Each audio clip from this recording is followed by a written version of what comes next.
I'm sorry to say his story ends in absolute terror. Night-night.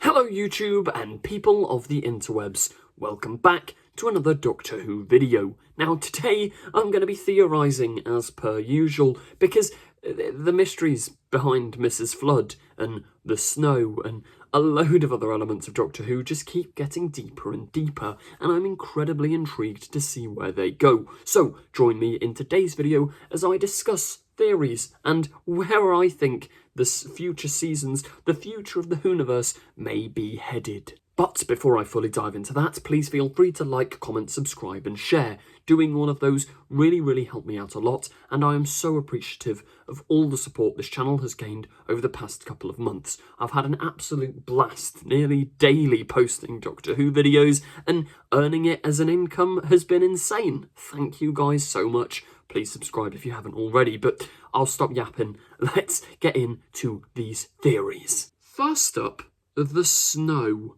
Like, this has been happening since, I guess, Space Babies, but technically the church on Ruby Road. Whenever Ruby gets emotional, or something about Ruby gets brought up, it begins to snow. Even if they're indoors, even if they're on a spaceship, it begins to snow. Why? I mean, did I miss something? Maybe I did miss something, in which case please correct me in the comments down below, and I'm a bit of an idiot. But I don't think, I've skimmed through Empire of Death again. I mean, it's 4 AM, so maybe I have missed something, but I don't think we got an answer. And I think that's a pretty big mystery, so what could be going on with the snow? Well, is it tied to Mrs. Flood, who's our big other mystery plot thread? She's clearly got some sort of godlike abilities, godlike powers, she keeps breaking the fourth wall, so is she connected to Ruby in some way?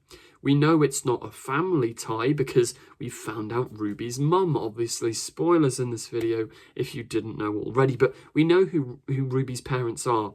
They've got nothing to do with Mrs. Flood, so how does she tie into all of this? Well, we'll get to Mrs. Flood in a moment because there's more unanswered questions. Like a big one, I think this is just a plot hole that will probably never be answered, but was Sutekh really on the TARDIS all of that time? Are you genuinely telling me since the Pyramids of Mars, Sutekh has been there and no one's been able to detect him? Not even the TARDIS. Like, I mean, did Sutekh go into all these key moments? Like, is he just invisible, hidden on the roof during Day of the Doctor? Like, when there's a multi-Doctor episode, is he on all of the TARDIS roofs?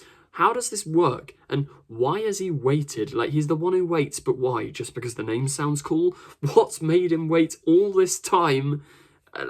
Just why? I mean, even when, like, the silence blew up the TARDIS in Series 5, did Sutekh just chill out on there and then get blown up himself?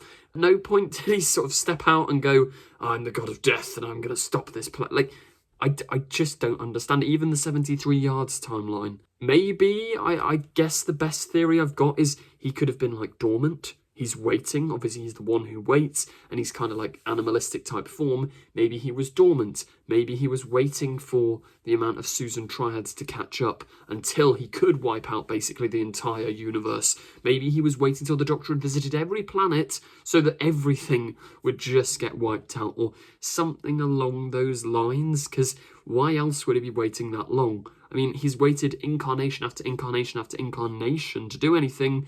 Bit bizarre. Let me know your theories on that in the comments. I also think the series in the future, they've kind of got to go back and visit Susan at some point. It's being set up. Like, I'm genuinely kind of in shock that we didn't see Susan at the end of this episode. I feel like it kind of would have been one of the perfect times. Obviously, another perfect time would have been something like Twice Upon a Time when you've got the 1st and 12th Doctor, but the fact that Susan has been brought up in the Devil's Cord, used by wrong god, used by Sutekh to, like, lure the Doctor in, and we even saw a colorised clip of Carol Ann Ford playing Susan in the Empire of Death. I feel like Susan's got to show up at some point. And if she isn't played by Carol Ann Ford, I think that's a massive wasted opportunity. So I've got, a little Susan theory. I mean, the Doctor does mention at the end of the episode in the TARDIS, he says, like, yeah, you've helped me talk about family, and eventually I will go back and see Susan.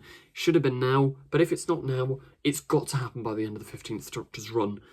While we still have Carol Ann Ford with us, and she's happy to return to Doctor Who, why not utilise that? Like, she's a great character. Maybe they're waiting for an anniversary, but what, the 65th anniversary? No one cares. It's 10 years till the 70th, so who knows where they're going with this, but fingers crossed we get a Carol Ann Ford or Susan return at some point in the near future. Anyway, that's all well and good. Who on Earth is, or off Earth, because she's definitely not human, is Mrs. Flood?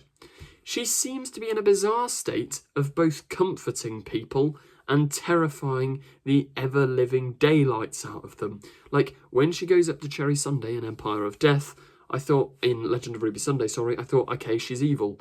Like, the way she was speaking and he waits no more, all of that. I was like, okay, but then she's comforting Cherry. And in this episode, she seems to be quite nice. She just has plans. Are they evil plans? I think maybe she's just a bit creepy, but they're not necessarily evil plans. Now, who could she actually be? I think this is slightly different to the who is Susan Triad or who is the one who waits. She's not been given a name. She's not been given an RTD mystery box thing. She's not called the Mrs. Flood who waits. She's just Mrs. Flood. And I think it is entirely possible she is a new character. But that's also maybe she's a classic character, and if she is a classic character, I've got a couple of ideas of who she may be, so I'll rattle through those now. One, purely because of her cool, like, cloak and get-up at the end of the Empire of Death, is she maybe the White Guardian?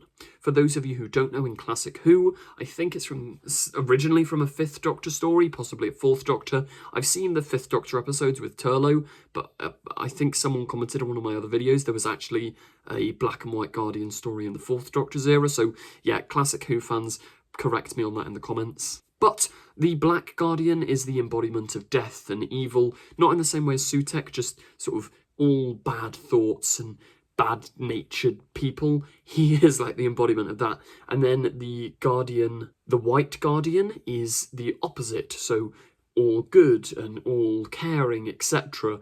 And they're both Eternals, they're both gods, possibly from the Pantheon. So if Mrs. Flood is the good side, that's quite cool. I mean, the white get-up kind of explains it. It explains why she keeps breaking the fourth wall as well, because if she is a god, if she's got these powers, if she's an Eternal, all of that starts to piece together and add up. But then, I guess, who's the Black Guardian? You could argue maybe Sutekh sort of merged with him, the god of death, she's the god of light, something along those lines. But I think it is possible she may just be a new god entirely. Or maybe she's got something to do with the Harbingers, but she said she's got her own plan, so I think she's independent of Harbingers. Maybe she'll have a Harbinger, or maybe her Harbinger already came because she's been here for a while. But yeah, the breaking of the fourth wall is something we've only seen people like Maestro, who is one of these gods, or does the Toymaker wink at the camera at one point? I don't think he does. But yeah, the point is, Maestro can break the fourth wall, so is Mrs. Flood some form of god? I reckon, yeah, she's a bit creepy, but she is going to be on the side of the Doctor. When push comes to shove, I think she's going to be there to help him. But what exactly is she waiting for? I mean, the narration at the end of Empire of Death implies she is just sat there waiting and watching the Doctor. And will she step in when there's a crisis? Let me know in the comments. I've seen a bunch of theories as well saying she's Clara because, well, there's two main reasons. She's wearing a similar jumper and outfit in Legend of Ruby Sunday and Empire of Death. I think that's incredibly weak reasoning. And two, she says, like, when the Doctor saves the world, she's like, oh, you clever man, which is similar to you clever boy. She may actually say you clever boy, but she's not Clara, really. I mean, Clara was left travelling time. Mrs. Flood's not Clara. It doesn't make sense. People have also suggested maybe she's a Time Lord. I do subscribe to that theory as well, but maybe she's a Time Lord infused with godlike Pantheon abilities. In the Legend of Ruby Sunday, the Doctor says, us Time Lords, we change our faces to hide away. And then, in this episode, she says, oh, I'm hiding away. So, yeah, there is a connection there. There's also, what Time Lord would she be? Well, Rassilon, maybe? I don't know why. But the other one, evil one, is the Rani. Rain and Rani, that's an anagram similar to Susan Triad, S Triad, TARDIS. So rain and flood, water puns, I guess that calls in River Song as well. I don't know, it's baffling. I'm going to say my final theory is, yeah, she's a god. Her harbinger's already here. She's going to wreak havoc eventually. Don't know when, don't know why. Maybe she will be built up to be the big bad of all of Ncuti's era. Let me know your theories in the comments down below. Thank you very much for watching. I hope you did enjoy. Like, comment, subscribe. You know the drill. Goodbye.